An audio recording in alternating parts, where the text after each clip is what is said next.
All right. Hey, everybody. My name is Brad White. I'm a groundwater geologist with the Virginia Department of Environmental Quality in office called the Office of Groundwater Characterization. And our job is pretty much to collect data, to some extent analyze it, and also make it available for other folks to um, make management decisions regarding groundwater. So it could be municipalities, other uh, folks in state government, consulting geologists trying to figure out a particular hydrogeologic challenge, like installing a high production well or something like that. But today we're going to present a series of talks on the hydrogeology of Virginia. And it's going to cover fractured rock hydrogeology, coastal plain hydrogeology, and then we're going to, and karst hydrogeology.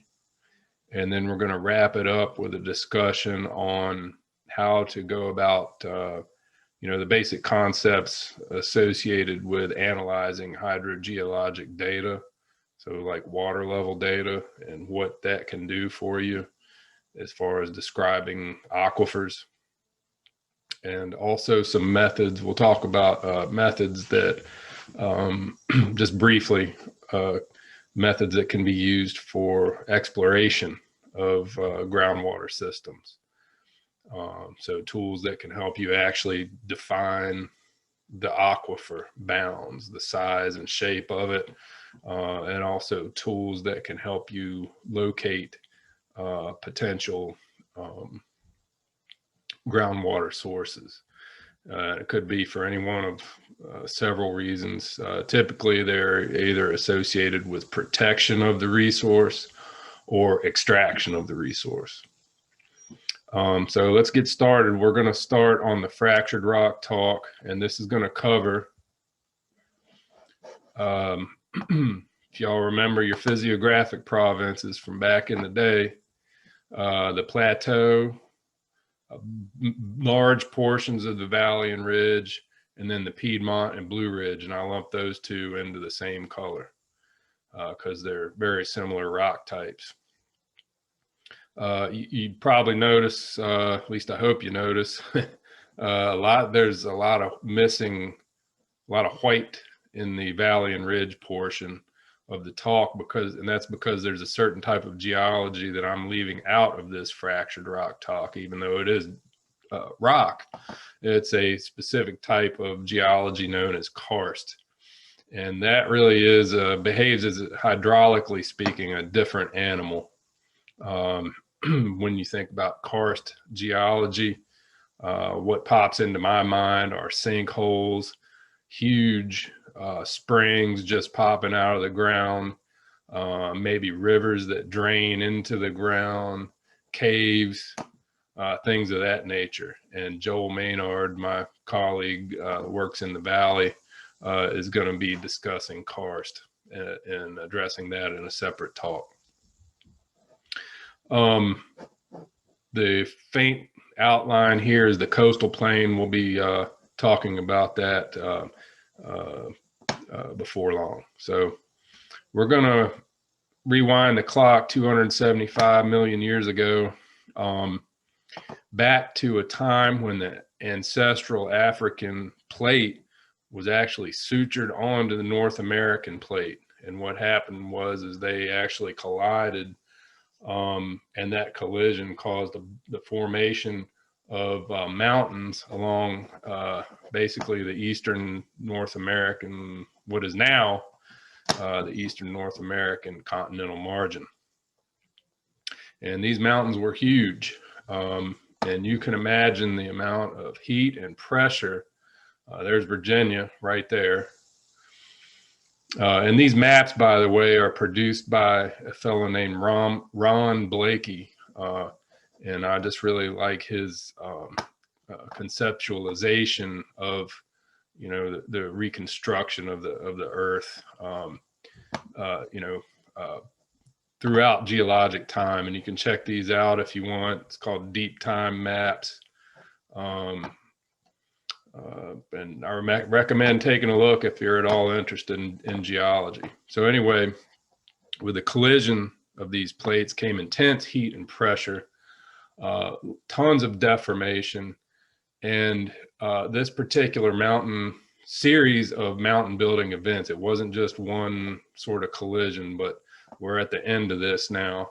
And it's really this style of tectonics that occurred that is responsible for a lot of the fractures, a lot of the folds, a lot of the metamorphic fabric that we see in the rock of the Valley and Ridge and the Piedmont and Blue Ridge today.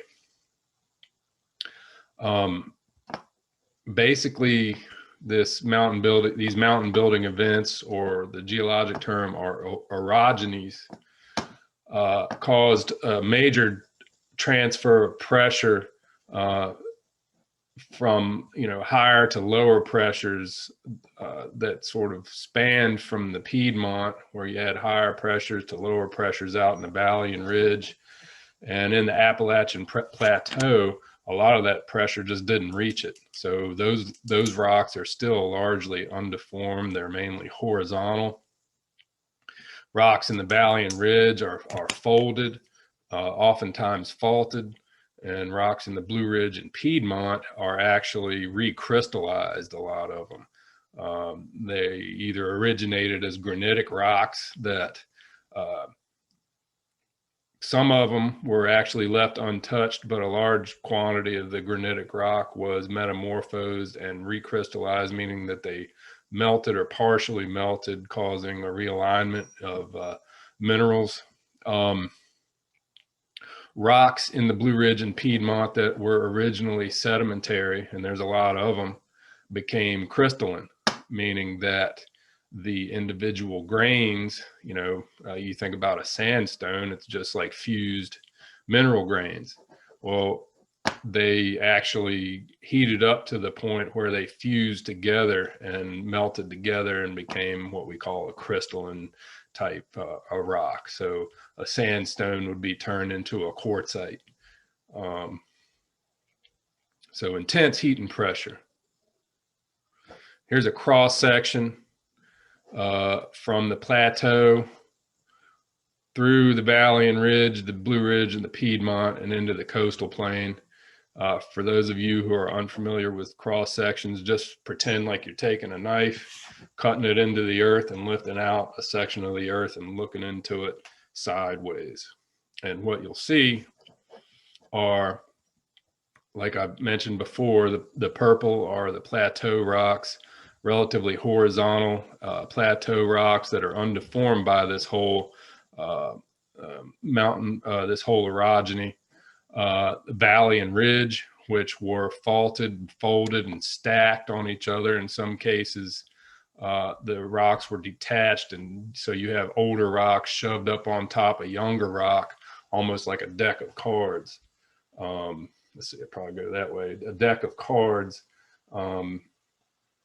and each slice, each card is a different stack of rock that was detached and thrust on top of each other, and could be thousands or even kilometers thick, each slab. So each slab will have a, you know, faulting and folding inside of that as well.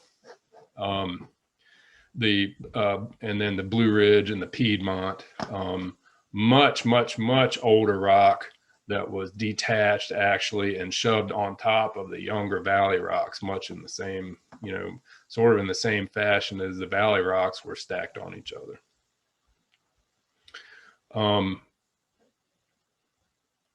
So let's start just going from west to east. We'll start with the plateaus, then talk about Valley and Ridge, and talk about the Piedmont and Blue Ridge a little bit more in depth, mainly with regard to how hydrogeology relates to the geology. All right, so we're in the plateau down here. If any of you have been to Southwest Virginia, or Kentucky or West Virginia, you'll see, obviously it's extremely mountainous, but these mountains were not formed by uplift, like mountains in the Valley and Ridge and the Blue Ridge. These mountains are erosional features. This whole area started off as a horizontal plateau of sedimentary rock that was just stacked, layers of sedimentary rock, and it is now eroding. So streams are cutting through the rock or incising into the rock and making these really deep valleys that have cut into the stratigraphy. And so the way groundwater moves in this system, just very generally speaking, is that it, gets its way in through vertically oriented fractures in the rock. But there's also a huge component, a horizontal component to Appalachian Plateau hydrogeology. And that is because everything is so horizontally bedded. So, water will migrate down vertically and then probably hit a coal seam and then migrate laterally to the topographic low, which is often the stream bottom, and discharge in or near the stream, and will be returned as surface water from the groundwater system. There are deeper components to these systems, but once you get below the base elevation of the streams, what happens is the system becomes stagnant, and there's poor circulation of water. It just sits down there, and it can start to develop, become heavily mineralized, and actually get briny or salty if it's not in a circulating portion of the flow system. So here's a quick roadside geology shot, horizontal beds of sandstones, it looks like in this picture. And you can see how that horizontal component really influences the discharge of groundwater. This is in the form of ice that's slowly, water slowly seeping out of these horizontal beds and freezing as ice. And again, they're not metamorphosed, they're not folded, they're not recrystallized. The rocks, that is. So the Valley and Ridge, you have sedimentary rocks still. They're not typically not recrystallized, but they are extremely folded and extremely faulted. And so you can have water moving down along bedding, say, my fingers are the beds, and there oftentimes will be tilted, maybe vertically, maybe even overturned. That's because these rocks are all folded. And oftentimes these rocks will plunge one way or another, meaning that you'll have a folded system like this, but it won't be flat, it'll be tilted like that. So water can move down plunge or sometimes even up plunge, depending on the pressures and the gradients in the system. And here's an example of a folded bed of, actually, I think this is quartzite, but it was sandstone. And around this folded bed, so this started off horizontal or nearly horizontal, and now it's like folded like an accordion. And then softer rocks in between that have a different texture to them. And the main thing I want to point out here is that, these softer rocks are folded, but they fracture differently than the harder rocks, and that has to do with their lithology, their mineral content and their hardness. And so in the harder sandstone, you get more of a vertical, abrupt, sharp type of fracturing, but in the softer rocks, you get these long sort of discontinuous trends that are sort of fractured, and it looks a lot more platy. And you just have a whole system of fracturing that's entirely dependent on the rock lithology, and also the metamorphic history of the rock. And in the Blue Ridge and Piedmont, the rocks are much harder. They do fold, but by and large, the rocks are often so hard, really the only, the main way that they can fracture is through a process called jointing. That's not the only way they can do it, but that's a major mechanism for how they often fracture. And all joints are zones of stress relief in the rocks. A lot of these rocks originated, kilometers deep in the crust, and as they get exhumed or rock gets eroded away from it, the pressure is reduced, and as a result, these rocks that formed in these high pressure environments want to expand, and so they pop open along specific planes or joints, and groundwater can get in those. There's also tectonic fracturing, and that has to do with just the metamorphic history of the rock as well, where lateral pressures might be in relation to the rock. So here's a picture of a horizontal joint here in crystalline rock, and here's more of a metamorphic texture or fabric in crystalline rock as well. And these things can weather out. And you see that here with vegetation growing up, weathered out portion of this metamorphic fabric. And, who knows, maybe this is how water might be getting into a groundwater system. So I want to share with you a video of a well. Let's see if I can bring it up. I'm just going to share my screen. I'm not sure you're seeing this. Okay. A firsthand view of what it looks like inside of a well that's drilled in hard rock. And what you do is the machine that drills a well in hard rock is typically called an air rotary rig, and they use compressed air and a rotary action to a bit that's on a long rod or drill string.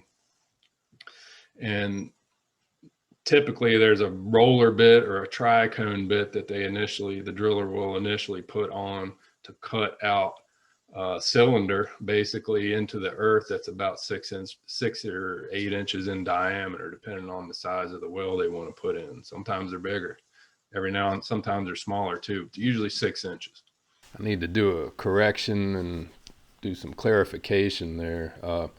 It's a 10-inch roller bit usually, so it makes a 10-inch hole, and then they put a 6-inch casing in the 10-inch hole, and then they'll grout up around it, and then typically use a 6-inch bit to drill into the rock once you get past the casing.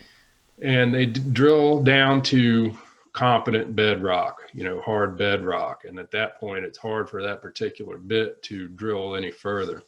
So they'll pull it out. And then before they start drilling again with a different bit that can drill into the rock, they put in casing. And that casing is basically a pipe that keeps the soil open. The soil from collapsing back in the hole. And so right now we are in steel casing going, and all around on either side, we're probably still in like weathered bedrock, or typically soil does not weather this deeply. So we're kind of getting into weathered bedrock here, but we can't see it because we're inside the pipe. So let's just keep on going on down the well, and we're at 31 feet now below land surface. So let's keep on going. We're at 49 now. You might see some shiny stuff down there. That's water. Okay, now we're at let me rewind just a little bit. So now we're at the base of the casing. And so this is, right here is the base, and this dark material here is actual bedrock that has been drilled through by a different type of bit called a hammer bit. And that's driven by a very large air compressor.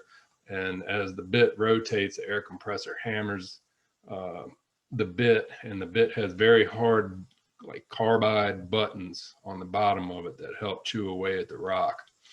And then the compressed air blows the cuttings out of the hole as the rock is busted up. And the idea is you just keep drilling down until you hit water.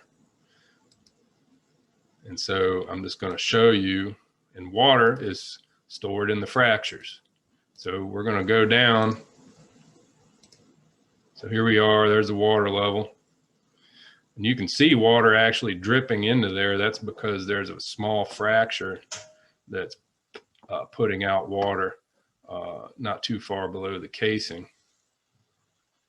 So here we are at 65 feet. There's the water level. We're actually in the water now.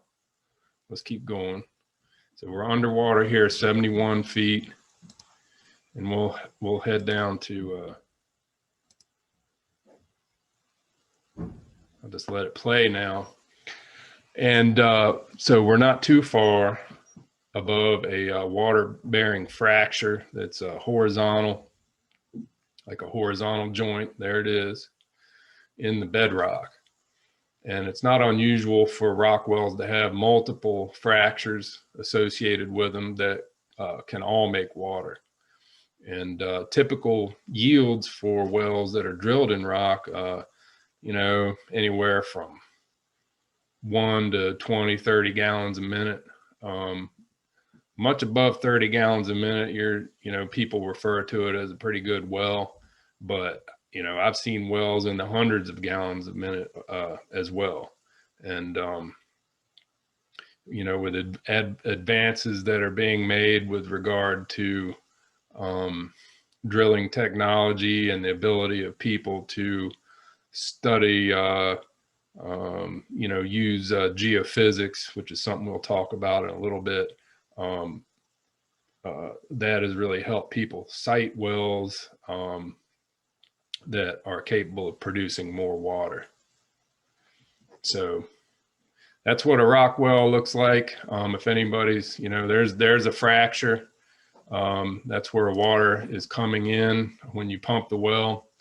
And who knows how far out into the formation that fracture extends. Presumably it links up with other fractures that are capable of transmitting groundwater. And that's how water is delivered into the well.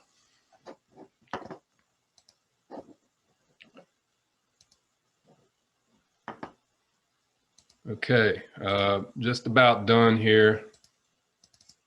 Let me see if I can. Okay, yeah, last slide. So just to sum up this talk on fractured rocks, it's the fractures and not the rock really that store and transmit groundwater.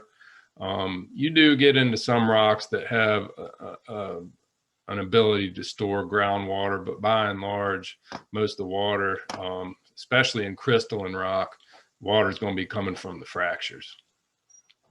And fracturing is controlled by the type of rock and its metamorphic history. The way the pressures that the rock has been, the pressures and the style of deformation that the rock has been exposed throughout geologic history, really. The size and shape of the aquifer is controlled by the orientation and the number of fractures. And, you know, without getting too in depth, it's almost like an analogy I like to use is like an egg carton. You know, you have a lot of different cells in the egg carton and each cell holds an egg. Well, let's pretend each cell in an egg carton is a different aquifer, and the eggs can be of all different sizes, and the eggs are water, and they're separate from each other. Well, that's kind of what happens in fractured rock hydrogeology. You discover these different clusters of fractures that are capable of storing and transmitting groundwater, and that's really how you get your water. And they don't really, a lot of times don't really talk to each other. It's not one big system. It's a bunch of discrete individual systems of all different sizes and shapes. And then lastly, wells drilled in fractured rock require casing through the overburden, which is another word for soil and weathered bedrock. And then it's open hole in the rock below the casing.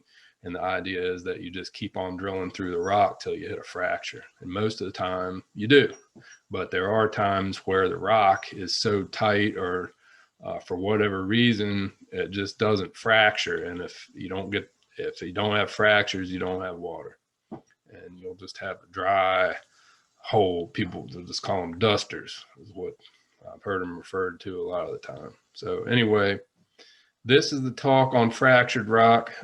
Stay tuned for a discussion about karst geology. It's very interesting. I think you guys will, that'll probably be the most interesting talk. And then we'll move on to coastal plain, and then have one last talk after that. All right.